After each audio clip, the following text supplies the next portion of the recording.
Every winter, my friends and I have this little tradition. We venture out onto a frozen lake a few towns over. It's not some grand event or anything, just a simple, quiet escape from the chaos of everyday life. There's something about the stillness, the quiet, that feels almost otherworldly. It's just one of those simple things we've always enjoyed.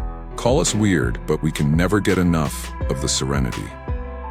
This past winter, something happened that changed everything. It was a night like any other, snowing heavily, the moon full, and the world around us blanketed in white. We had no idea what we were about to walk into. We reached the lake, and as we anticipated, it seemed completely frozen over. We laughed, joked, and threw a small boulder onto the ice to test its integrity. It didn't crack, so we ventured out, maybe 100 feet or so from the shore. That's when we saw it. At first, we thought it was a bear. It was large, hunched over, and moving slowly towards the lake. But something felt off.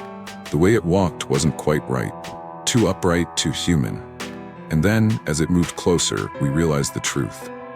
It wasn't a bear, it was a person wearing some kind of bear suit, and he was dragging something behind him. A small black bag. My heart was racing. What was he doing out here in the middle of the night, dressed like that? He was trying to break through the ice to dispose of whatever was in that bag. We didn't stick around to find out what it was. We started backing away, trying to move quietly, but every step felt deafening in the silence. We didn't look back. We just ran. The cold air burned our lungs, but we didn't stop until we reached the edge of the lake. We didn't know if he was following us, but in that moment we were in full-on panic mode. We never found out what that man was doing out there. Kyle thought he was just dumping trash, but who would dress up in a bear suit to do that? Ricky thought it was something more sinister, a body, maybe. But the bag was too small for that. We talked about it the whole ride home, but we couldn't agree on an explanation. Recently, something caught my attention. My mom was watching TV, and an old missing persons report popped up. It was a child from around our area, and the timeline of his disappearance matched up pretty closely with what we saw on that lake. I'm not jumping to conclusions, but I can't help but wonder if those two things are somehow related. By the time you're hearing this, we've probably reported our sighting to the police. But I can't shake the feeling that we stumbled onto something much darker than we ever imagined. That night on the frozen lake will stay with me forever. We arrived at the parking lot near the lake, the snow falling heavily around us. The place was deserted, just how we liked it. Kyle joked about how creepy it looked at night, with the trees looming like shadows and the moon casting an eerie glow over the frozen lake. We grabbed our gear, flashlights, cameras, the usual, and started walking toward the water. The crunch of snow under our boots was the only sound breaking the silence. As we stepped onto the ice, the mood was light. We laughed, took photos, and joked about how the lake looked like something out of a horror movie.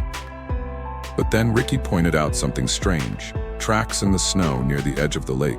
They were large, almost animal-like, but not quite. We debated what could have made them. A bear, maybe? But the prints didn't match anything we knew. Still, we shrugged it off and kept exploring, brushing it off as just another weird detail in an already strange night. We were about to head back when we heard it, a faint rustling sound coming from the trees. At first, we thought it was the wind, but then it grew louder. Footsteps, maybe? And something else, a low, guttural growl. Kyle tried to laugh it off, saying it was probably just an animal, but the rest of us weren't so sure. The forest seemed alive, shadows shifting in the moonlight. We stopped, listening, the tension thick in the air. That's when we saw it, a dark, hunched figure moving slowly toward the lake. At first, we thought it was a bear, but something about the way it moved felt off. Too upright, too deliberate. We froze, whispering to each other, trying to make sense of what we were seeing. The figure paused as if sensing our presence, and for a brief moment, we caught a glimpse of its face. It wasn't a bear. It was a person, wearing some kind of bear suit. My heart dropped. What was he doing out here, dressed like that? The man dragged something behind him, a small black bag. It looked heavy, awkwardly shaped. Kyle whispered that it looked like a body bag, but the rest of us dismissed it, trying to convince ourselves it was just our imaginations running wild. The man knelt down and started smashing the ice with a rock, the sound echoing across the lake. We watched, paralyzed, unsure of what to do. Every instinct told us to leave, but curiosity kept us rooted to the spot. We quietly debated what to do. Ricky wanted to call the police, but Kyle pointed out we had no signal out here. The reality of how isolated we were hit us hard. The man kept working, oblivious to our presence, or so we thought. Finally, we decided to leave. But as we started backing away, the man suddenly yelled, "Hey!" His voice cut through the silence like a knife. We didn't wait to see what he wanted. We turned and ran. We sprinted across the ice, the cold air burning our lungs. The man chased us for a short distance, his heavy footsteps crunching in the snow. I glanced back once and saw him standing there, the bear suit making him look even more menacing. We didn't stop until we reached the edge of the lake, disappearing into the trees. The man didn't follow, but the image of him standing there, watching us go, stayed with me. We reached the car, breathless and shaken. Inside, we locked the doors and sat in silence for a moment, trying to process what had just happened.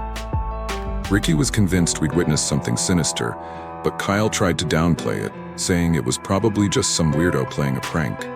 Still, none of us could shake the feeling that something was very wrong. We drove off into the night, the snowy landscape passing by in a blur. The next day, we went to the police station to report what we'd seen. The officer listened skeptically, taking notes but clearly doubting our story. We described the man in the bear suit and the black bag, but he suggested it might have been a misunderstanding, maybe someone dumping trash or just messing around. We left feeling frustrated, like no one believed us. But deep down, we knew what we'd seen. A few days later, Ricky called me, his voice tense. He'd been watching the news and saw a report about a missing child. The timeline matched the night we were at the lake. My stomach dropped as I realized the eerie coincidence. We met up to discuss it, our unease growing with every detail. Was it possible that what we'd seen was connected? The thought sent chills down my spine. To this day, I can't shake the feeling that we stumbled onto something much darker than we ever imagined.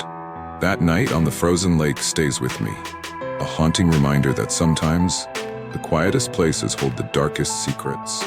To this day, I can't shake the feeling that we stumbled onto something much darker than we ever imagined. That night on the frozen lake stays with me, a haunting reminder that sometimes the quietest places hold the darkest secrets.